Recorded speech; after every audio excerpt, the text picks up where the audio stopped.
Mwenzenu mtoto wa dada kanidondoshia kasimu kangu, anti naomba nicheze game miaka. Anakuja kunirudishia kamera kimepasuka. Kwa hiyo nimebadilisha simu. Msimu kaanza kuona kama vile na glow, mkafikiria nimejichubua. This is just the new Samsung S22, I guess. Yes, I'm not very good with phones. Kwa hiyo the magic you see behind this is just the new phone and the Samsung Snapchat. So kuna vitu vinaendelea and I'm quite sure mmechanganyikiwa, mnanisubiria maizangu. Ili sakata la USA. Jamani, mbona Trump kachachuka hivi? Mbona Trump amechachuka hivi? Tuwaite manesi?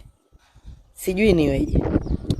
Kwanza, kama umepitwa, Trump alivamia Venezuela na akamchukua rais wa Venezuela Nicolas Maduro, akisema kwamba Maduro anauza madawa ya kulevya nchini Marekani.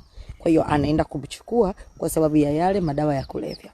Lakini pia kabla hajafanya tukio hilo, alinukuliwa akisema kwamba anataka kwenda kuchukua mafuta ya Venezuela kwa sababu hapendezwi na Venezuela kuuza mafuta yao kwa nchi ya Urusi na China, nchi ambazo ni mahasimu wa Marekani. Kwa hiyo anaona jambo hilo ni kinyume na maslahi ya Marekani. But guess what? Anaenda Venezuela.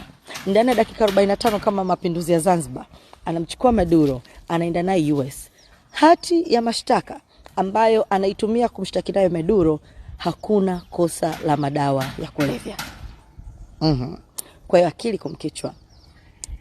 Alienda kumchukua Maduro kwa sababu ya madawa ya kulevya au kwa sababu ya mafuta? But hold on.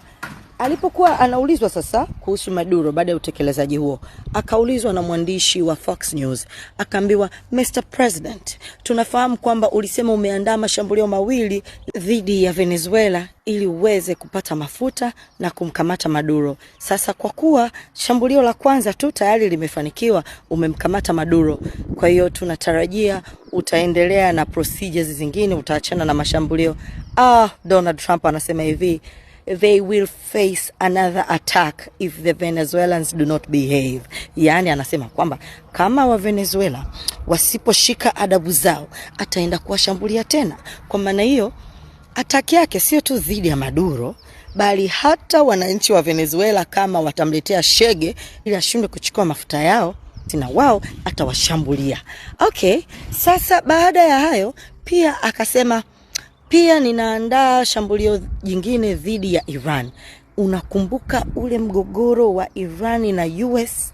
Alafu baadaye Trump akasema yale mapigano ya Israel na Iran yaishe, lakini akasema wanafikiria kubadilisha uongozi wa Iran. Kwenye zile clips zangu za zamani zile kabla ya wahaini, unakumbuka ile jambo nilikwambia Kwa hiyo sasa akasema kwamba sasa hivi anajiandaa kwenda kuishambulia Iran. Tena akamuonya yule kiongozi mkuu wa Iran, akamwambia, ole wako hao waandamanaji wa amani waguswe. Akasema yani Iran ikiwagusa wale waandamanaji tu, basi Trump huyu hapa miguu 7 ndani ya Iran anatinga kwenda kufanya uvamizi. Oh my god, this new hair is giving me stress too. Sasa story inanoga zaidi. Hivi ninavyokuambia ndugu yangu, maandamano tika Iran. Watu wameanza kuandamana kwa amani, mara wanachoma miundombinu ya nchi. Najua inafanana. Najua kuna kitu inakukumbusha hiyo. Yes, wanachoma miundombinu, wanachoma vituo vya polisi, wanavunja maduka ya watu. Maandamano ya Iran hayo, ambapo Trump anasema hataki hao waandamanaji waguswe, kwamba wakiguswa tu basi yeye anatia maguu Iran. Sijui unanielewa? Basi jana yule waziri wa mambo ya ndani ya Iran akasema hivi, tunaelewa kwamba baadhi ya vijana wanasema wanaandamana kwa sababu ya ugumu wa maisha, lakini hatutomuelewa mtu yoyote ambaye anataka kudestabilize nchi. Kudestabilize ni sawa na alivyokuwa anasema kakaangu Habil, kuparalyze nchi. Unavamia miundombinu, unaharibu vituo vya polisi, unaharibu shule, wewe unaandamana kwa ajili ya maisha magumu, au lengo lako ni kuturudisha nyuma kiuchumi kama taifa? Watu hao hawatovumiliwa na watakipata kitakatifu. Sasa waandamanaji wana kiburi kutoka kwa Donald Trump, huku waziri anachimba mikwara kama hiyo. Ninavyoongea na wewe, Iran kuna internet blackout, nchi nzima hakuna internet imezimwa. Ila sasa za ndani zinadai internet imezimwa, huku US inasemekana imetuma majeshi yake, yani kuna vindege vimeonekana vinaenda kule, huku mzee baba Urusi yuko hapo tangu jana. Kwa ninavyokuambia ni kama vile vita tatu ya dunia inaanzia huko Iran. Shoga yangu, iko kibabu chako cha kizungu, usikubali kikupe dola, kiambie kikununulie dhahabu. Kama hujaelewa maana ya yote haya, hili ni shambulio dhidi ya dola ya Kimarekani. Kuna the rise of new states zinazotaka kuwa makontao wa dunia. Watu wamechoka kuona nchi ya Marekani ikijifanya ndo kiranja wa dunia. Kwa hiyo nini kinatokea? Watu wanataka kuiparalyze dola ya Marekani. Na sababu kubwa ya kimkakati iliyofanya Marekani ivamie Venezuela, sasa jokes aside, ni Venezuela aliuza mafuta mengi sana kwa China, lakini badala ya kutumia dola za Kimarekani alitumia yuan. Kama ujui ni hivi, China sasa hivi inaizidi Marekani kiuchumi. Ni kwamba tu China ilikuwa imeamua kujificha. Kwa design kama vile China imeamua sasa kusimama, tupige chini dola ya Kimarekani tuanze kutumia yuan. Kwa kilichomkasirisha zaidi Donald Trump ni Venezuela kuuza mafuta mengi, alafu akatumia yuan badala ya US dollar.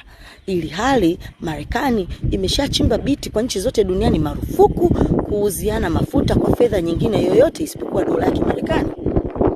Sasa hiki unachokiona hapa, wakati Iran inaenda kuvamiwa na US, huku Urusi ipo huko kama inavyosemekana. Maana internet imezimwa, kwa hiyo hakuna mwenye habari za uhakika. Kwa hiyo hizi ni fununu kutoka kwa independent journalists ambao wanasema. Sasa kama nchi tatu zimekutana huko, naomba pia nikukumbushe kwa nini Urusi ameingia hivi, in case umepitwa. Ni majuzi tu hapa Urusi ilikuwa imenunua mafuta Venezuela, inayasafirisha. Huku Marekani imeshamteka rais wa Venezuela. Guess what? Donald Trump akaamrisha jeshi likastopishe ile meli ya Urusi. Wameiteka meli ya Urusi ya mafuta iliyokuwa inatoa mafuta Venezuela kuyapeleka Urusi. Yaani ninavyokuambia ni kwamba Trump kawachokoza Urusi wazi. Walikuwa wanamtafuta na kaja. Yaani hawaogopani. Sasa kwa nini nakwambia Bishosti sasa hivi usiongwe dola, uongwe dhahabu? Kwa sababu kama hizi nchi zote ambazo Donald Trump amekuwa akizichokonoa zikishirikiana kwa pamoja na Urusi na China, Wamarekani wenyewe wanaogopa huko. Wamarekani sasa hawataki Trump kwa sababu wanamwona anatafuta ugomvi kila kona. Wamarekani wanaogopa kwa sababu wanasema umeitishia Denmark, umeitishia Canada, umeivamia Venezuela, unamwambia Colombia utamvamia, unaitishia Mexico utaivamia, ndani kwa ndani watu wakiandamana wanapigwa risasi hatari.